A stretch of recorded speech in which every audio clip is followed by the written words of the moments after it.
Okay, hi YouTube. Sorry. I just had to take a break and get some coffee. So if you're making this like a marathon, better grab some coffee. I had to change too. It's like 80 degrees here today. I mean, it's awesome, but weird. Okay, so where was I? This is part 6, and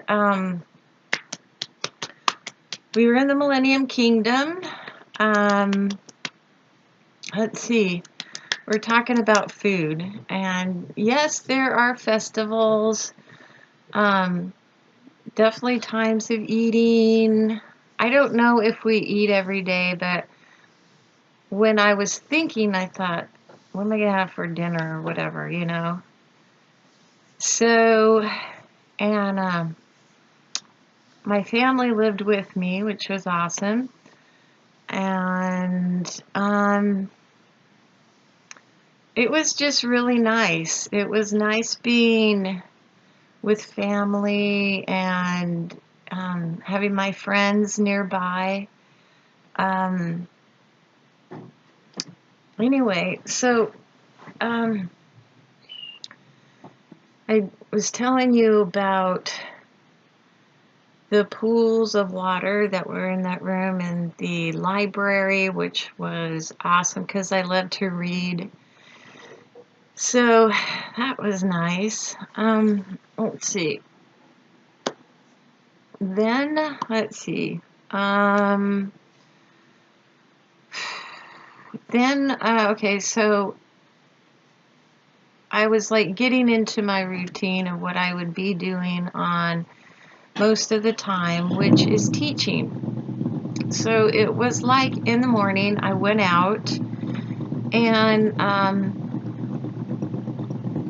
out onto like the lawn area of the outside of the court, and there was a big big white rock, and so I sat on the rock because it was under a tree, and I was waiting until the people that I was supposed to teach, until it was time. And so it was like sitting there with a cup of coffee. So I was sitting there and I heard this giggling and kids, and I'm thinking, oh, I just want to sit here with my coffee, although I wasn't drinking coffee, but you know what I mean.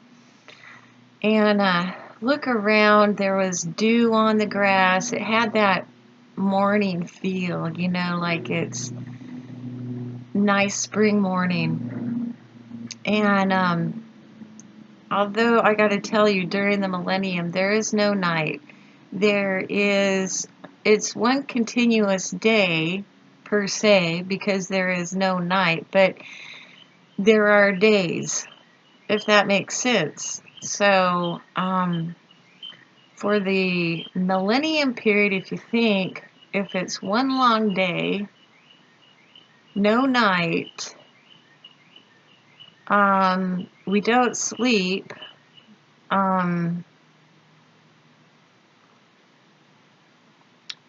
maybe just in the evening is more for family time, and during like the morning and afternoon, it's with, you know, we're doing our jobs. I don't know. That'll be interesting to find out. And also, in the Millennium, we'll be here on Earth. The golf, the temple, everything will be here. All the 12 tribes will be set up, and each person will be in their own tribe that they're set to. And the tribes are all scattered now, and I can go into that, but you know, it might be something that you want to to research and study. It is very, very interesting. And Josephus made a very good account as to where they went, and also Yeshua's time before he started his ministry. So his early childhood and everything. There's just so much to learn. So, anyway, I was sitting there waiting, and I heard these kids coming up, and they came running up, and I was like, I was really happy to see them because, they're cute. And I don't know, they were like asking me questions, and so I was answering them, and they couldn't wait until the time that, I was supposed to start teaching. So I was answering questions, and then there was a boy there, and he asked a question, and he suddenly sprouted up into a teenager. And that's how we grow. We grow spiritually, and this is why you see different types of angels. Okay? Angels just means messenger. We are all Elohims. El is God, and we are his children, Elohims. So the difference between angels and us right now is that the angels are messengers that live in paradise right now, travel down, give us messages, and go back up. But they could have been like a family relative, or, somebody like that has already passed away. And so don't get, confused or anything as to angels and all that and who we are. We are just the Elohim that are in flesh at the moment. We're both flesh and body. Flesh and spirit, I mean.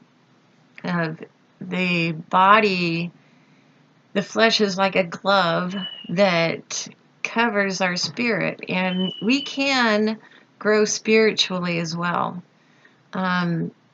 Your spirit will get much bigger if you study and learn, and there is power in the Word of God. I think a lot of times the churches just dumb people down, and that's probably why a lot of people leave the church, because they've made it null and void, where, it's boring if you're just learning the same verse over and over. Anyway, it's best just to study on your own and to know what's in it. Okay, so I went off again. Anyway, so he grew, and I was really sad that, I wasn't going to teach him anymore. And he was sad too, and I'm like, okay, well, that's it. So he had to leave, and then, the crowd came, and I was teaching. Next thing is, behind me, I could hear the choir, and I turned around and I looked, and they were all gathered together, and the music was heavenly. It was very soft and nice, and they were practicing. And you'll hear a lot of that music during the Millennium. And I was thinking at that time that my house didn't look as nice outside as the other houses. And it was because I had been in the Gulf, getting my twin sister out. And so, let's see how much time we have. Yeah, we have time. So, I'm going to tell you what I saw in the Gulf. And this is very... it's not what you normally hear. So, just get ready, have some coffee, sit back for the ride.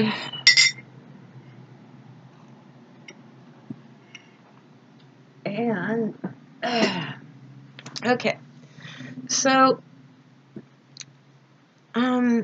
my sister didn't make it, and I already knew that, because I was shown this. But I told her I was going to come in and get her. So, oh, my hair. It's at the stage where I just want to... Anyway, so, I have another friend, Marla, and she was helping me to prepare to go in, and I had a backpack, and I took bread and water, and there's like an edge cutoff area from the Gulf into the regular realm. It's hard to explain because it's going to look a lot different. And if you haven't seen it before, then yeah, it's hard to explain. But it is like walking into a fog bank. Okay, that's the best.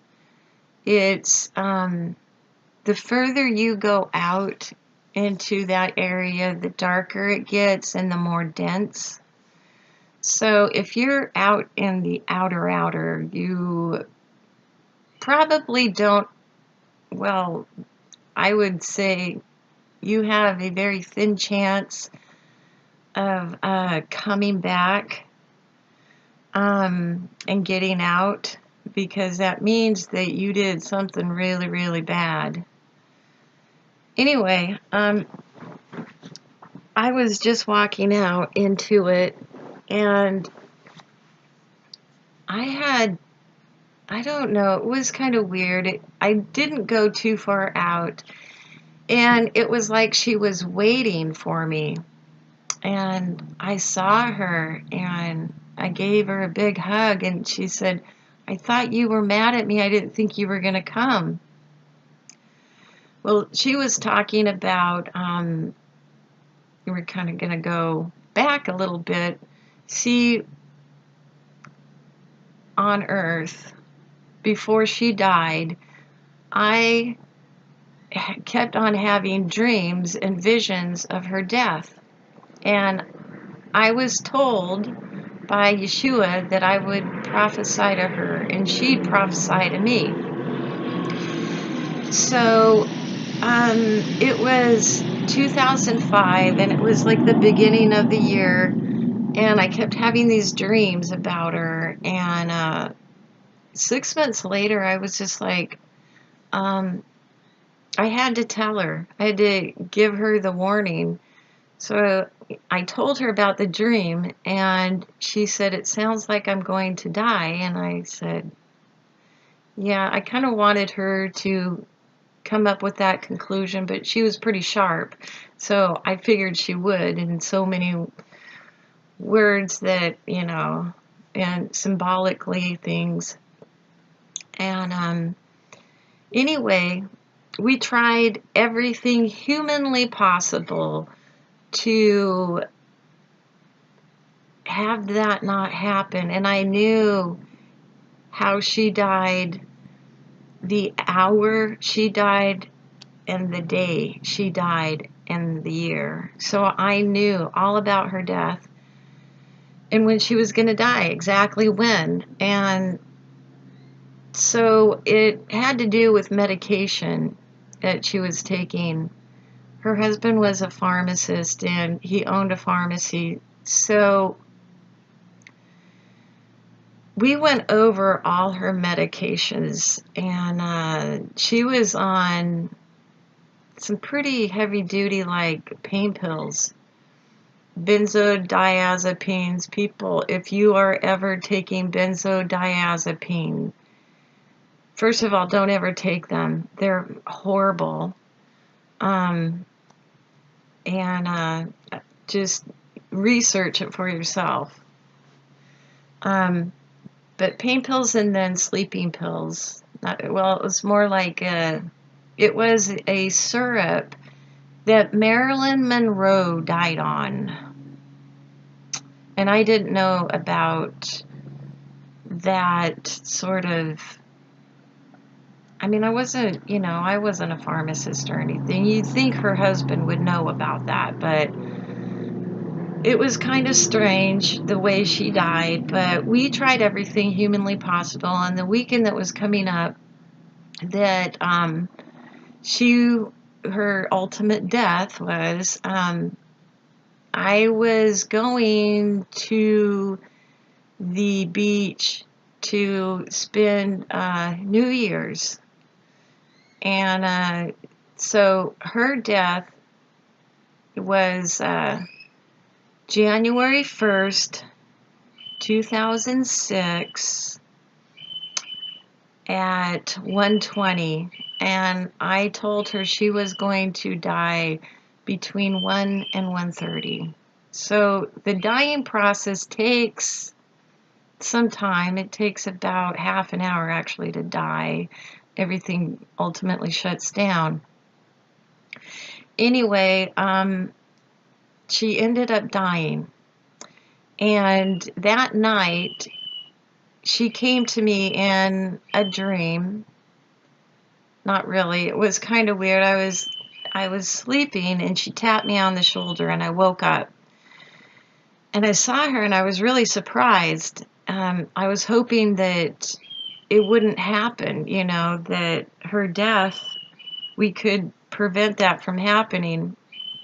But she looked really somber, and she was wearing the clothes that we had talked about her wearing, which was a sweatshirt, pair of jeans, and cowboy boots that she wanted to be buried in case she did die. And she was wearing that, and I was like, what happened? And I could not believe that she actually died, but she had died that day at 1:20. And so I was looking at her, and I don't know, it was maybe 2 o'clock in the morning, 2 or 3, and she was telling me that she died, hey, it happened. And we had made kind of an agreement that if she did die, that she would come to me and tell me that she was okay and what happened to her. Well, she was able to. God allowed her to come talk to me. So anyway, I couldn't believe it. I was just like, she looked so sad. And I was like, look, after I get home, I'm going to fly out to see you. We'll get this all worked out. And she's like, I'm not going to be there, kind of dar. And I'm like, no, I'm going there. And she finally said, well, you can go there, but I'm not going to be there. And she gets up and shows me, showed me her casket. And it was a white, pearly casket. And I said, but I have been making a blanket for you. I'll bring it with me. And she said, put it in my casket. And I'm like, I'm going to call you in the morning. And she's not going to be there. And this sleepiness just came over me. And I just said, look, I'm just going to call you in the morning. And she goes, okay. And she started walking to the corner of the room, and there was this black veil. And she was like halfway in and halfway out, and she was staring at me like, I've never seen that look before. Really, really intense and kind of scary. And it bothered me. So I just closed my eyes, and she went back into the veil. Now, in the morning, we left and we got back. And I was expecting the call. I mean, I knew in my heart. Oh, wait. We forgot about this. Sorry. Trying to jump ahead. Anyway, I fell asleep again. And the next thing that happened is she came and got me in spirit. And we went over into her bedroom. And she said, oh, I'm so exhausted. She goes, there is no rest there. And I'm like, what's going on? And she goes, I didn't make it to the good side. And I'm like, oh, well, I said, well, what is it like? And she started describing to me, like she had like bragged to friends that, she had been to heaven and back, and that she was basically going to go there again and kind of bragging about it. Well, her friends that had died were there, and they were mocking her and chasing her and trying to kill her. But what she did not understand is those weren't her friends. They were evil spirits, demonics. And that's how they show up. They look like people you know. And it's more um, it's more of a deep sleep, a dream that you cannot wake up from, like your own personal hell. If you could wake up and call out, you wouldn't be there, but it's impossible. So, not until during the millennium. Anyway, so she was showing me these areas, and I was like, well, look, I can take care of your kids for you. And, and she's just like, they are my kids. And I'm like, I'm sorry, I did not know that you were going to die like this. I mean, I knew, but I thought we had it figured out. And she's like, no, if I would have known this, I would have never talked to you. I would have never spent all my time on the phone with you. And, maybe some people, they would be praying for me right now. And then I heard like the prayers of people that, here on earth praying for relatives. And it's like everybody can hear it, but it goes to that one person. It's very interesting. It's so weird. But anyway, so I thought, oh, okay. And she just started yelling at me. She just was so mad and upset. And I said, I'm sorry. I was hoping I was wrong in predicting your death. I was hoping. And she said, you're never wrong. And she just, the look on her face. I said, I can't do this anymore. So I left. So anyway, when I go to get her in the millennium period, she is standing there waiting for me. And she's not that far in, it's like I walk a couple feet in and she's there, and I see her and I give her a hug, and she's like, I'm sorry, I thought you were mad at me and that you weren't coming. And I said, look, you know what? You can do whatever you want, say things to me or whatever, but no, I know that there's evil all around. The spirits are all around. They're influencing. So, things can be forgiven. It's just that easy, just knowing that the battle is not within that person. It is the evil spirits that are influencing. And, you were in the depths of this nightmare. You had a right to be angry. We couldn't figure it out. So it was just your destiny at that point. So she said, okay.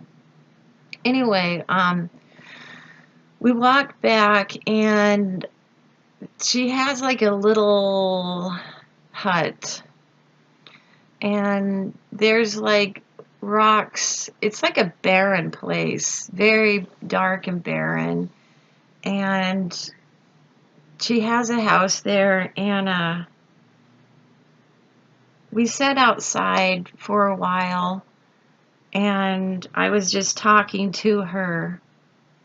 And then I was like, she goes, well, do you want to go inside? And I'm like, okay. We go inside, and she's got like lamps going and a table and chairs. And she goes, do you want something to eat? And I said, oh, I actually brought something. She looked kind of upset that I didn't accept her food. And I knew that she was like on a ration. But I was like, well, we can have some of mine if you want. After we eat yours, then we'll have enough food. And so I kind of got around that. I felt really bad. But anyway, so I was there for 7 days. And at the end of the 7th day, I stayed as long as I could counseling her. And then it was time to go. And she wanted to get out of the Gulf. And so she got out of the Gulf. And she had a trial type thing coming up. And I just said, look, I'll pray for you. I can't go with you. I have to stay here. I can't even go to my house right now. I have to stay here for 7 more days. And she said, okay. And I said, just be honest. You have to be very, very, very sorry for what you did and that you would never do it again. That's the only way you're going to get through, because God knows your heart. He knows what you're thinking, and you can't pull anything over him. You have to be truly sorry. So she said, okay, and she walked away. And I saw what happened, even though I wasn't there. But she got through. It was tough, but she got through it. And then I was able to help her get a house, and we got her boys out of the Gulf, and they set up a house. They all set up a house together, and then the 2 Puggy dogs, Puggy and Nellie, I gave them to her, and then she just kept learning and doing all she could, because she knew at the end of the millennium that Satan would be loosed one more time to test her and test all those people who did not, who got out of the Gulf and needed to be tested in order to get into the millennium. whether you were going to choose Satan or God. So I'm sure, after 1,000 years of teaching and discipline, Satan's God, he's tricky, and he's going to get a lot of people going with him again. It's kind of like it now. It's like you have hot for Satan, you have lukewarm, whether they don't care either way, and then you have hot for God. And that's how it'll be in the millennium. So the 1/3 that is, who is trying to decide which way they want to go, that's the one that will be most affected during that time. So I'm thinking it's probably a lot of people that's in the Gulf. Whether they went to church but didn't know the truth or were never told the truth. Now, it's not a second chance. You can only come out of the Gulf if you've never ever heard the truth, had an opportunity to hear the truth. If you say worship Satan, but you didn't know the truth, you have an opportunity to learn the truth. But you'll be tested. And, this goes not with just the 12 tribes, but it goes also with all the nations, So everybody will be kind of, they will be teaching the same thing. There will be teachers in the millennium for each nation. They'll have a very elect. The 7,000 that I'm talking about are just for the 12 tribes. But for each nation, you're going to have very elect. So, I'm just saying, anyway, we are at 31:53, so I will be back for the next part.